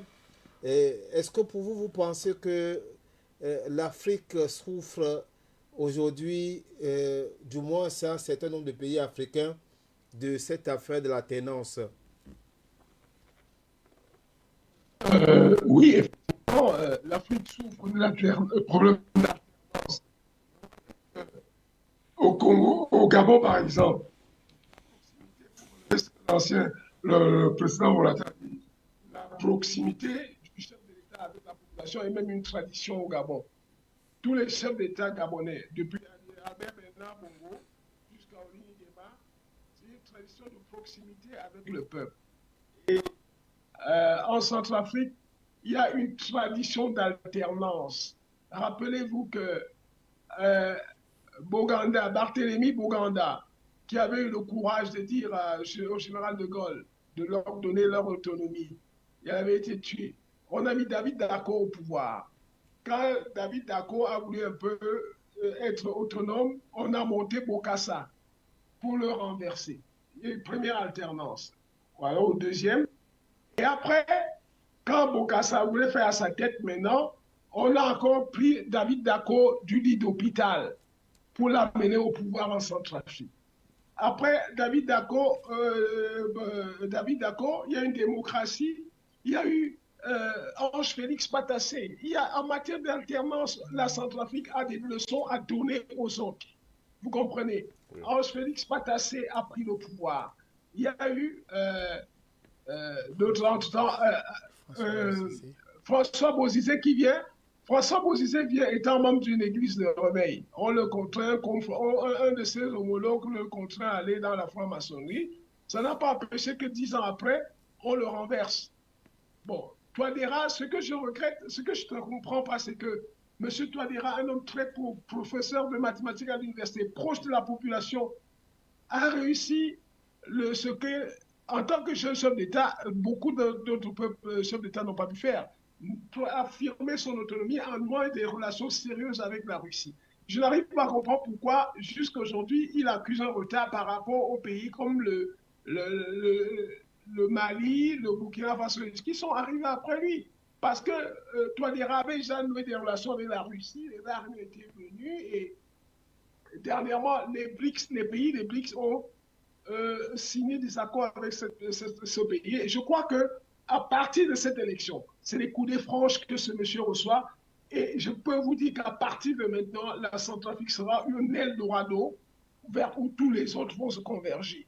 Alors, donc quand on parle de l'appel du peuple, il y a appel du peuple et appel du peuple. Ce qui s'est passé en Centrafrique, nous croyons que c'est un véritable appel du peuple parce que, comme vous le dites, le plan du Conseil constitutionnel, il ne passe pas son temps à se faire dialyser. Il est sur le terrain, il contrôle tout et il n'est pas comme le Conseil, l'élection Cameroun, des choses comme ça, qui restent là pour ne rien foutre. Le président est en harmonie avec son peuple, il est en accord parfait avec son peuple. C'est pour ça que les lendemains de la Centrafrique augurent la prospérité. La prospérité. Et donc, c'est comme je dis, l'alternance en Afrique, c'est beaucoup plus dans les pays francophones. C'est vrai qu'il y a l'Ouganda aussi, il est candidat encore. Je vais vous révéler pour la petite histoire que j'avais eu la chance ou l'occasion de saluer en 1985 le président Daniel Arap Moi, le président Tito Okello qui était le président au pouvoir, et ce Yoweri Museveni qui était leader pour la rébellion qui était en négociation en Nairobi. J'avais eu l'occasion d'aller au palais Harambee House pour voir un peu comment ça se passait et j'ai eu l'occasion de les saluer. Depuis là, 1985, un an après, il n'a plus le pouvoir, il est toujours là. Et ça, il va fonctionner là-bas comme les pays francophones. Ce n'est qu'un des rares pays anglo-saxons qui vont fonctionner comme les pays francophones.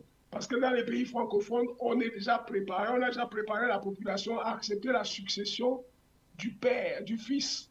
Hein? Et nous disons que c'est vraiment un véritable problème. Et c'est la France qui doit répondre de ça. La France, oui, comme on dit, on n'a pas toujours dit à la France, la population s'en parle, mais que voulez-vous? On a les dirigeants africains, l'élite africaine est engluée dans une mafia de soumission telle qu'ils veulent que pour être promus dans nos pays, il faut adhérer à ces cercles pour être sûr que vous allez voir les choses de la même manière que leur maître. On vous embrigade tous. Vous verrez que la plupart des élites qui défendent, c'est les gens qui sont déjà embrigadés pour ne défendre que l'intérêt de la France. Ils ne peuvent pas le dire en autre intelligible comme nous. Ils le diront toujours sous cap. Pourquoi? Parce qu'ils sont soumis, ils ont impressionné, ils sont dominés, ils sont contraints en quelque sorte. Donc l'alternance, c'est un problème en Afrique et nous appelons à ça. Et pour le faire, il faut dire aussi que c'est des gens qui s'accrochent au pouvoir. Je prends le cas du Cameroun. Il y a Steve Fa. Parce que les Camerounais sont confrontés à d'énormes difficultés de mobilité, d'électricité. Regardez à Limbé, les gens n'avaient pas d'eau. Ils ont créé les forages. Maintenant, ils n'ont même pas l'électricité depuis 8 mois, 9 mois. Ça ne permet même pas au forage de fonctionner. Vous savez quoi? Alors, le STIFA, qui est un fervent soutien au régime de Yaoundé, avait donné une proposition. Et on a des rails qui passent la ville, qui traversent la ville, qui viennent de Douala, mais qui passent à longueur de journée, on ne voit passer aucun train. Il avait dit qu'on peut créer des petits trains pour faciliter la mobilité limitée des populations qui partiraient de Olembe pour la poste centrale. Hein? Qu'on le fasse, mais on ne voit aucun de ces projets en vue. Parce que ce régime est fidèle à cette politique de la France et des pays de la communauté internationale qui veut maintenir nos peuples dans la misère, dans le sous-développement, afin qu'ils sachent que vraiment, il n'est que leur limite. Nous disons donc, nous en appelons à une nouvelle gouvernance, comme avait dit la conférence épiscopale du Cameroun, on en appelle à une nouvelle gouvernance qui pourra faciliter la mobilité. Les chemins de fer, là, on a brané ça à Bolloré, mais si c'était un particulier, un Camerounais qui avait ce chemin de fer, il faut des petits trains. Pendant que un train quitte de l'autre côté de Barrière là-bas pour venir au centre-ville, d'autres partiraient d'Olembe ou bien d'Obala pour se retrouver. Et ça facilitait, ça réduirait le taux d'embouteillage dont souffrent atrocement les peuples camerounais. Donc, en matière d'eau, on avait les barrages, qui les noyés. On a mis des milliards, on a engouffré des milliards dans des projets qui ne servent à rien. Il faut donc que ces choses-là cessent. Et que quand si le chef d'État ne peut plus contrôler certaines choses, vraiment de grâce, qu'il cède le pouvoir à ceux qui peuvent le faire. D'accord, ben écoutez, c'est votre avis, on vous a suivi. Merci, Reine Marabour, Sa Majesté, Léonard Fandia. On continue, cette mission n'est pas encore finie. Nous sommes très heureux de vous avoir, tout comme les autres panélistes qui sont avec nous dans ce studio. Monsieur Alphanour, dites-nous un peu.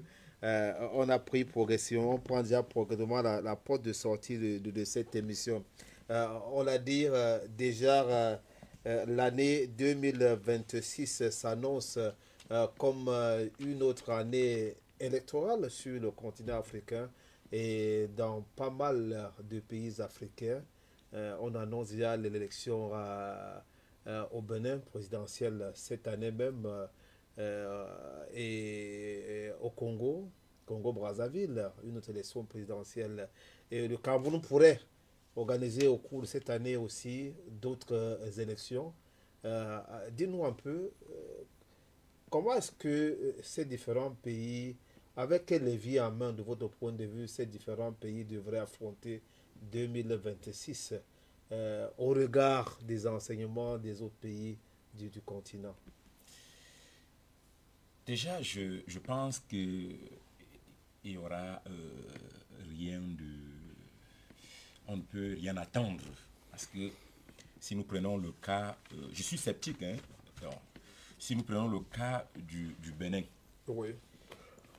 Avec déjà la mise à l'écart de certains candidats, oui. Là, ça fait problème. Lorsque Talon vient au pouvoir, l'élection s'est jouée entre trois grandes personnalités politiques.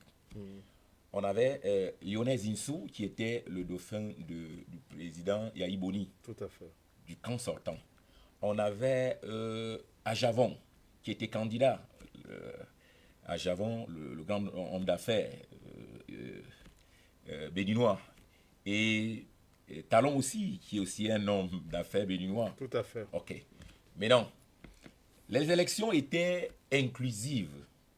Vous vous rappelez que Yahi Boni a laissé la possibilité à Patrice Talon, c'est-à-dire d'être candidat, malgré ce qui s'est passé avant, où il a été accusé de vouloir, avec la nièce du président, l'empoisonner. Non. Oui, bon, une histoire comme ça. Oui, une histoire comme ça, oui, voilà. Oui, une histoire. Mais ça n'a pas quand même empêché le président Yahi Boni de laisser la possibilité au président Talon.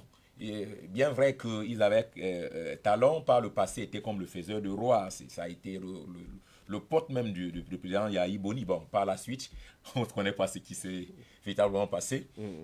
Bon, et avec les institutions, c'est-à-dire véritablement, c'est-à-dire au service du peuple. Alors, cette élection, au premier tour, donnait Lionel Zinsou en tête. Mais, comme il fallait quand même avoir plus de 50%, donc il y avait impérativement un second tour. Il y a eu alliance entre Ajavon et Talon. Ce qui fait en sorte que, puisque Talon était deuxième et Ajavon était troisième, donc Ajavon a soutenu la candidature de Patrice Talon, et par la suite, l'élection a été remportée par Patrice Talon. Donc, j'ai fait le récit de cette élection pour, n'est-ce pas, me poser la question pourquoi aussi écarter d'autres, et surtout que l'acte que le président Yahi Boni a posé est salutaire à partir du moment où il dit carrément qu'il ne va pas aux élections. Donc, il a déjà manifesté sa volonté de ne pas participer à cette élection. Donc, je crois qu'il devait, avec tout ce qu'il a eu à faire, c'est-à-dire donner la possibilité à tout le monde, à tous les candidats de prendre part.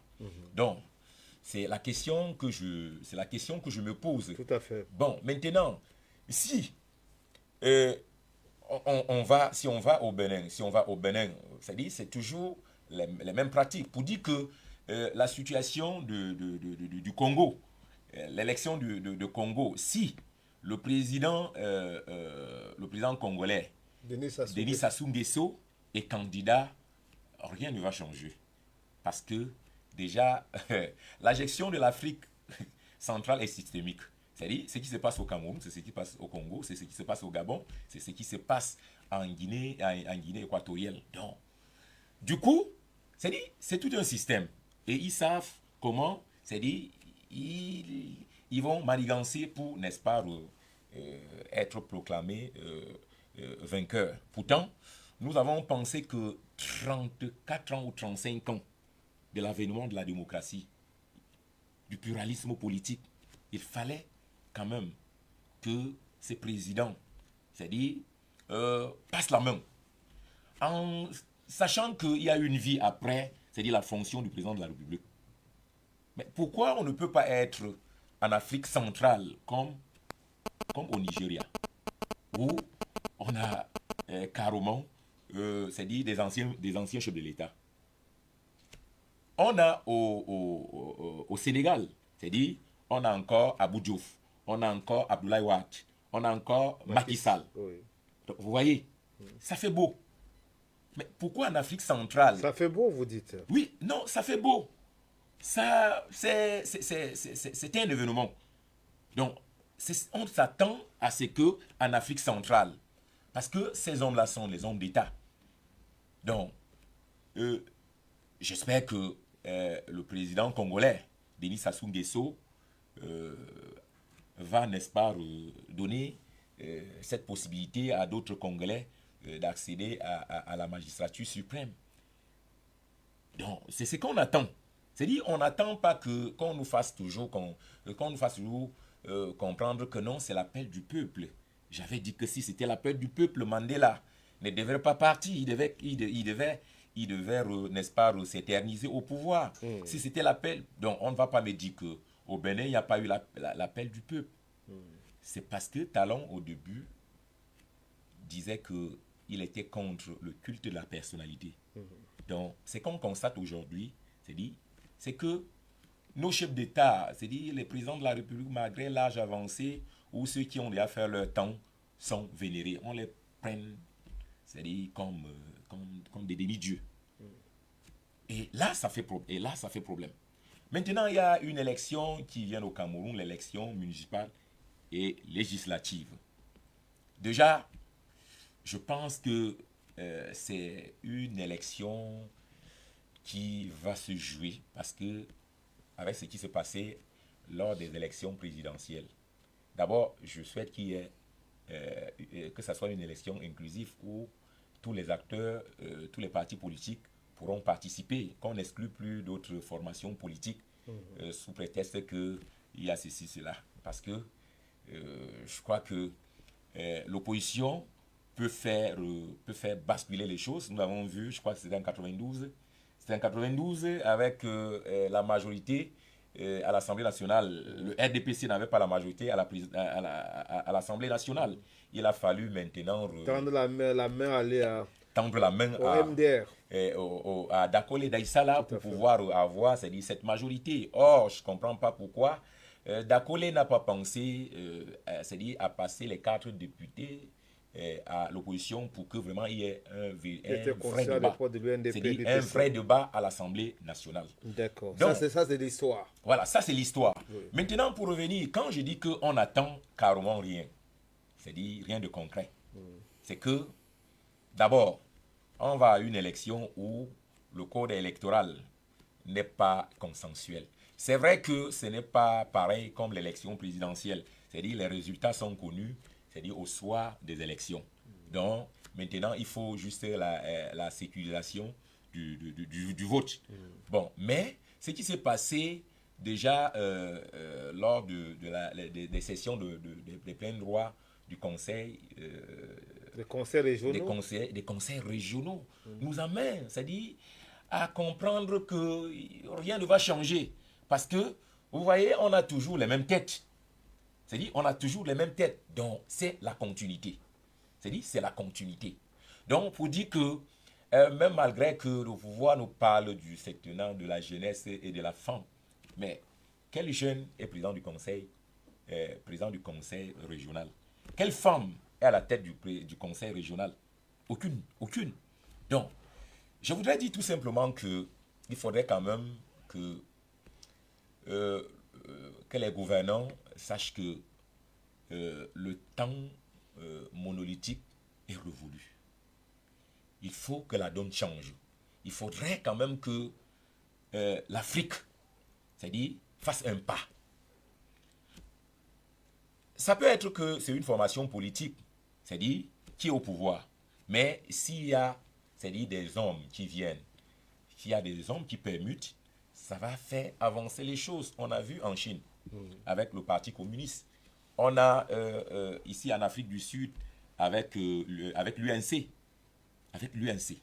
Donc, ces élections, on est là, on attend de voir ce qui va se passer, mais on souhaite que ce chef d'État, que ceux qui sont en charge de l'organisation essayent quand même de faire quelque chose. Qu'on se dit que c'est comme si on était au Sénégal, c'est comme si on était au Ghana, c'est comme si on était en Afrique du Sud.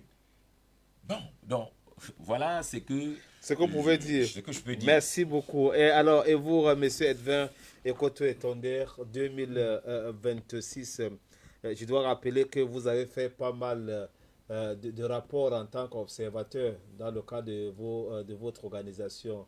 Alors, dis-nous un peu, peut-être en 2 ou 3 phrases, qu'est-ce que vos rapports formulaient pour les élections à venir? Nous sommes déjà en train de préparer ces élections sur le continent africain. Vous attendez quoi? Est-ce que vous êtes même souvent très écoutés, vous qui êtes des observateurs, lorsque vous faites des formulations, vous vous applaudissez seulement après les élections? Non, au niveau de nos rapports, dans chaque pays, les institutions impliquées dans l'observation des élections, dans l'organisation des élections dans chaque pays, ont l'habitude de prendre en compte nos rapports. Je vais prendre un exemple d'abord au Cameroun.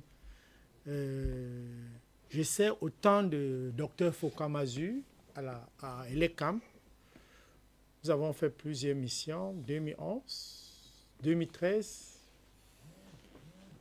2 missions en 2013.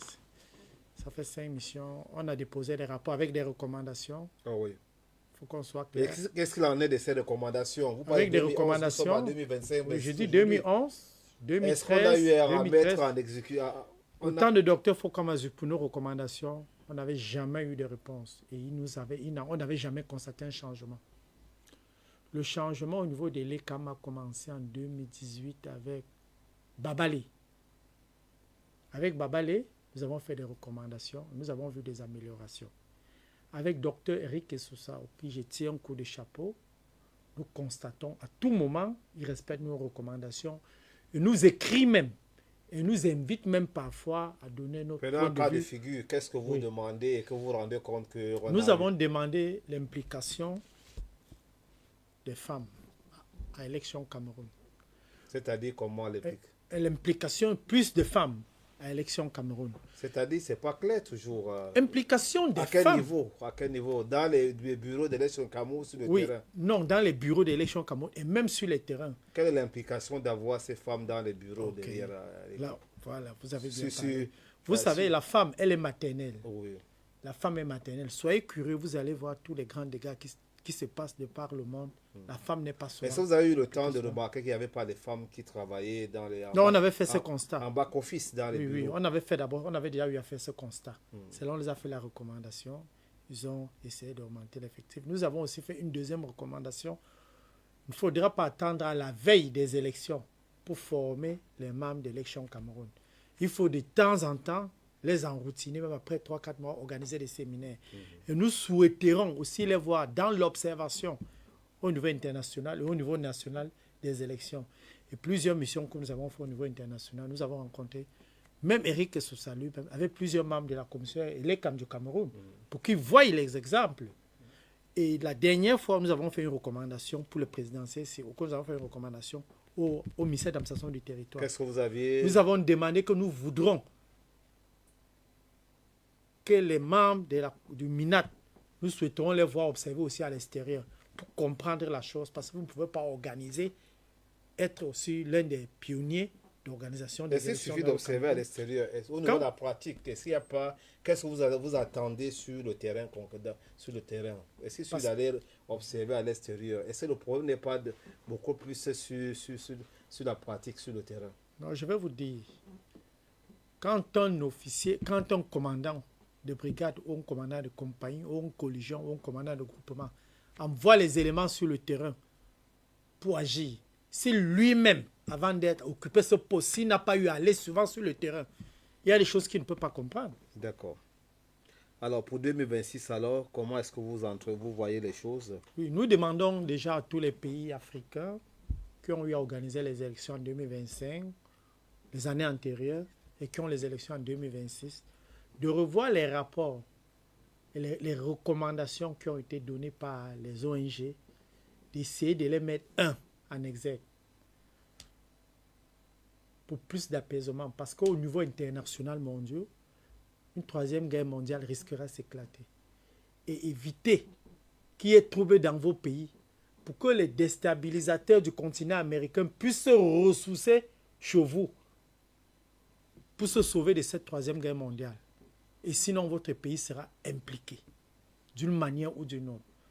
Donc les leaders africains et même les présidents de partis politiques pour les élections 2025, 26 là, vraiment, ayez pitié de vos populations. D'accord, c'est entendu. Merci beaucoup. Alors, votre vision, comment est-ce que vous voyez l'avenir sur le continent, Sa Majesté Léonard Fanga, du moins dans les différents pays qui s'apprêtent à organiser des élections? Je voudrais rappeler que l'Algérie, le Bénin, le Djibouti, l'Ouganda, le Congo, le Sud, le Soudan et pourquoi pas le Cameroun prépare le Cameroun avec l'élection municipale et législative, le présidentiel dans les pays que j'ai précédemment cités. Comment est-ce que ce pays peut vraiment se servir des leçons d'autres pays pour pouvoir mieux organiser ces batailles électorales? Bon, avant de répondre à cette question, je voudrais d'abord m'inscrire en faux par rapport à ce que vient de dire mon prédécesseur concernant les CAM et Dr Essoussé. Je ne vois pas en quoi ils ont fait un bon boulot. Je vous ai dit que tout ce qui caractérise l'action du processus électoral au Cameroun, c'est la villageoisie, la sauvagerie et même la criminalité. Alors voilà, les femmes, vous avez vu sur les réseaux sociaux comment on a arrêté les femmes, des femmes qui allaient falsifier les PV. Vous comprenez? Et comment peut-on parler des élections ailleurs, on parle des CAM au Cameroun? Et moi, j'ai même dit, toutes ces femmes, pour la plupart de celles que je voyais, c'est des femmes qui sont des responsabilités dans les églises évangéliques, catholiques et tout ça. Et j'ai dit que si ça dépendait de moi, j'aurais demandé à leurs pasteurs, leurs curés de les décharger des affaires parce qu'ils ont terni l'image de l'église, alors que la conférence nationale épiscopale avait déjà appelé à une nouvelle gouvernance. Ce sont ces gens qui sont parfois des présidents du conseil pastoral paroissiaux, des responsables d'associations actives dans la paroisse, qui se retrouvent à Elekam parce qui se mettent à falsifier les choses. Je ne vois pas encore on peut dire qu'Elekam a fait un bon. Elekam est comptable de tout ce qu'on a vu là. La mort d'Anissé Kané, par exemple. Je vous en prie, s'il vous plaît. On ne va pas faire le procès. Sa Majesté, on ne fait pas le procès de l'élection Cameroun. Ce n'est pas l'intention de ce plateau. Est-ce qu'on peut... Je vous ai posé une question. Est-ce que vous pouvez répondre? Oui, je dis. Et maintenant, pour les élections, parce que certes, il y a certains pays qui ont amélioré un peu leur façon de faire, parce que en ce qui nous concerne, il y a même vous voyez tout le spectacle que le ministre des Sports a servi aux gens avec l'Africa Foot. C'était pas de bon augure, c'était pas de nature à favoriser, à améliorer la qualité, l'image du Cameroun. Donc il faut que ce genre de choses, dans les autres pays, qu'on évite ce genre de situation. Il faut qu'on aille vers la bonne gouvernance, le respect et l'amélioration des conditions de vie des citoyens. Vous savez, il y a des sociétés ici qui sont réservées aux fils des tenants du pouvoir. Et, parce qu'à notre époque, hein, au temps du président Ahidjo, quand tu étais bon, tu choisissais où aller travailler. Tu faisais le test dans plusieurs entreprises. Et là, tu étais parfois reçu dans plusieurs entreprises et tu choisissais où tu allais travailler. Pourquoi est-ce que ce n'est pas possible au Cameroun? Au Cameroun, le budget a plus de 7 000 milliards. Plus de 7 000 milliards de budget. Ahidjo n'a pas eu à peine 600 milliards de budget. Et voyez tout ce qu'il a réalisé. Pourquoi on ne pourrait pas le faire aujourd'hui? Donc, les autres pays qui sont inscrits dans cette même logique continueront à s'accrocher au pouvoir, mus par l'esprit gloutin, l'instinct grégaire, qu'ils veulent en faire qui doivent s'accaparer de biens du pouvoir sans se soucier d'eux. Mais il y a des gens, Kadhafi qui a mis longtemps au pouvoir, qui s'occupait bien de sa population. Regardez, quand les gens veulent dire qu'il faut des élections au Mali, au Burkina, j'ai dit, mais écoutez, vous parlez de quoi? Touadéra est même bien parce qu'il a même organisé les élections, mais toutes les conditions, les gars sont en train de combattre les djihadistes, les rebelles qui pourrissaient la vie des citoyens. Pendant ça, vous dites d'organiser les élections, vous voulez faire ce qu'on a demandé à Gbagbo de faire en Côte d'Ivoire, il a accepté. Gbagbo aurait dû finir, assainir, nouer de nouvelles relations avec d'autres pays comme la Russie, il avait commencé avec, c'était quoi là, c'est un pays de l'Est là. Il avait commencé parce qu'il formait ses pilotes là-bas. Il était déjà lancé un peu. C'est pour ça que la communauté internationale avait précipité sa chute. Parce qu'on veut que comme aujourd'hui, la crise entre l'URSS, la Russie et l'Occident est une aubaine pour les pays africains, pour les leaders africains, qui sont les leaders dignes de ce nom, qui sont soucieux d'améliorer les conditions de leur vie. Vous voyez que ce contexte n'était pas favorable à Gbagbo, n'existe pas autant de Gbagbo. C'est pour cela que le Mali, le Burkina Faso, le Niger réussissent à tenir le coup. Parce qu'il y a des accords entre la Russie et l'Occident. Alors, c'est ce que Gbagbo n'avait pas bénéficié. Donc, tout était fait pour refuser l'alternance.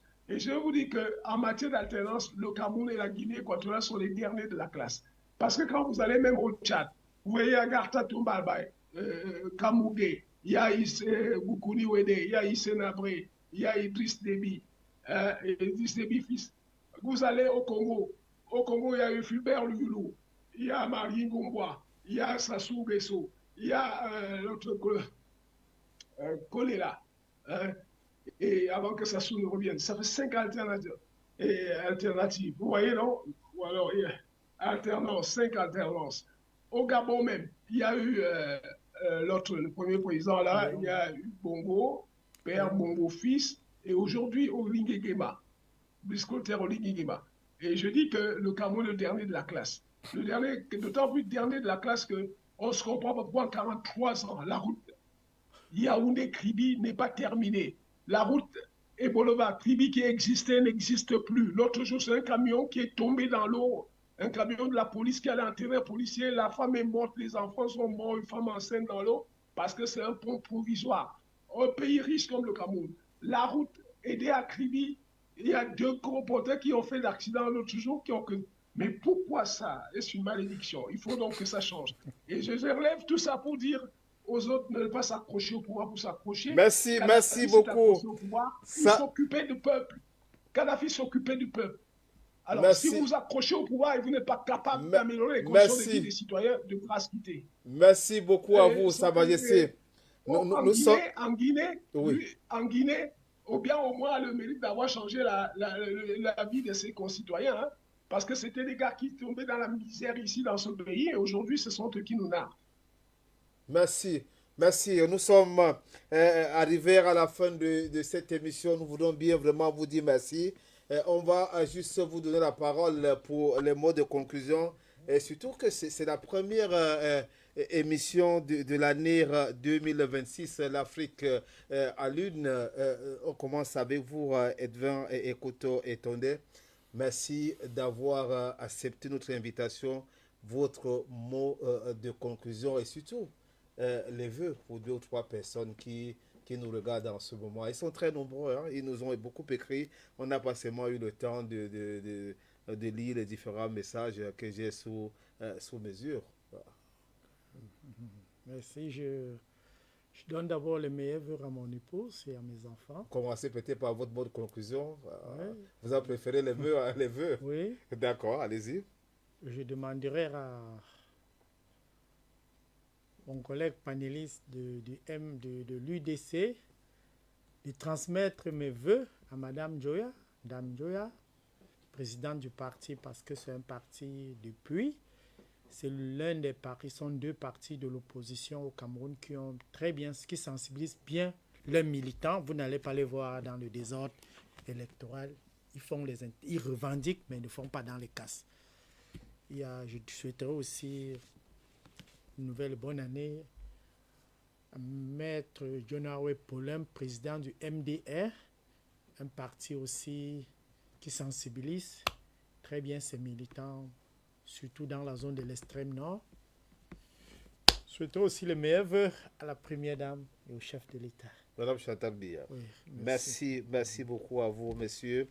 Edwin Ekoto Etonde, je rappelle que vous êtes observateur électoral et ce n'est pas la première fois que vous venez sur ce plateau de l'Afrique à l'une, sur Afrique Média. Encore merci à vous et pour vos sacrifices. Alors, Sa Majesté Léonard Fandia, nous vous retournons l'antenne. Vous êtes avec nous à Multiplex depuis Yaoundé au Cameroun. Alors, Majesté, votre mot de conclusion et peut-être vos voeux pour l'année 2026 à 2 ou 3 personnes qui nous regardent en ce moment. Mon vœu pour 2026, c'est qu'on libère tous ceux qui ont manifesté, protesté après la proclamation des résultats des élections au Cameroun, comme Djekam Tchamini, et surtout les enfants là qu'on a arrêtés, qu'on a mis en prison. Parce que depuis 40-50 ans, on n'a pas construit de grandes prisons au Cameroun. C'est la promiscuité, c'est l'homosexualité. Qu'on ne gâche pas l'avenir de ces enfants en les mettant en prison comme ça. Vraiment, de grâce qu'on les libère dès lors que la prison n'est pas un lieu de socialisation, de tout ça. Donc, je souhaite aussi les vœux les meilleurs pour que le nouveau gouvernement qui va sortir soit dans l'esprit de réconcilier, se réconcilier avec Issa Chiroma, hein, que le calme revienne au Cameroun et pour qu'on fasse de vrais travaux, qu'on ne sorte les budgets pour faire des routes, on n'a pas de route. On dit que sur les papiers, ça va. Vraiment, mon vœu, c'est qu'en 2026, on ne vive plus ce genre de situation. Et tous mes vœux de santé aussi pour ceux, parce que je vous ai dit que j'étais malade de l'hôpital central, je vis les morts tout le temps et ça me met hors de moi. Je vous dis que ce matin, j'ai vu un enfant de près de 7 ans qui avait le cancer des yeux gonflés, qui pleurait. J'avais envie de partager les pleurs, la douleur, mais je ne pouvais pas. Alors, je ne pouvais plus assister à ce genre de douleur. Il faut que le gouvernement prenne ses responsabilités, qu'on aide le peuple à sortir de cette situation de misère. Merci à vous, Sa Majesté Léonard Fandia. Vous êtes journaliste et directeur de publication de Les Visages d'Afrique. On a eu tout le plaisir à vous avoir comme panéliste depuis Yaoundé au Cameroun. On vous retrouve, vous, monsieur Alphanou Bombo. Merci, c'est la première fois que vous venez sur ce plateau de la télévision panafricaine Afrique Média. Vous êtes communicant politique, vous êtes cadre dans la cellule de communication de l'Union démocratique du Cameroun. C'est un parti de l'opposition au Cameroun. Alors, votre mot de conclusion, peut-être les vœux aussi pour cette année 2026. Oui, déjà, comme vous venez de dire, je suis le cadre de l'UDC en qualité de secrétaire national adjoint chargé des affaires étrangères et de la coopération internationale. Oui. Donc, je remercie l'honorable président national, l'honorable Thomas Ndamjea, pour cette geste, pour ce marque de confiance. Et n'est-ce pas, à elle, je souhaite vraiment les vœux de santé, de prospérité, de succès et de longévité. Et je souhaite aussi à mon épouse qui me regarde en ce moment, et à mon premier fils, à tous les militants de l'Union démocratique du Cameroun et à tous les Camerounais. Et par la suite, je vous dis vraiment grandement merci parce que vous m'aviez donné l'opportunité de me retrouver sur une chaîne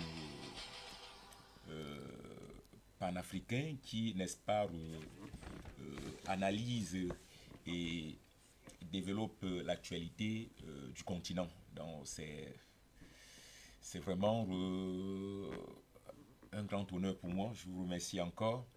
Et par la suite, je tiens encore à vous rappeler, parce que vous êtes mon encadreur, si j'ai eu cette possibilité d'être sur le plateau de télévision, je suis passé par vous. Donc c'est l'occasion pour moi de vous remercier. Ça peut ne pas être la place idéale, mais il faudrait quand même que je le dise avec beaucoup de pincettes. Merci. Merci Renaud Momar, à vous. Alpha Nour Bombo, nous avons eu beaucoup de plaisir à vous avoir sur ce plateau. Merci aussi encore pour vos hommages et à tous ceux qui nous regardent en ce moment. Nous vous renouvelons nos vœux le meilleur pour cette année 2026. Madame, Monsieur, c'était donc l'Afrique à l'une de ce soir. Vendredi prochain, si Dieu le veut très bien, Inch'Allah, nous serons encore là pour une autre édition de l'Afrique à l'une. Afrique Média au cœur de l'organisation des élections sur le continent africain. Mesdames, Messieurs, bonsoir et à vendredi prochain, Inch'Allah.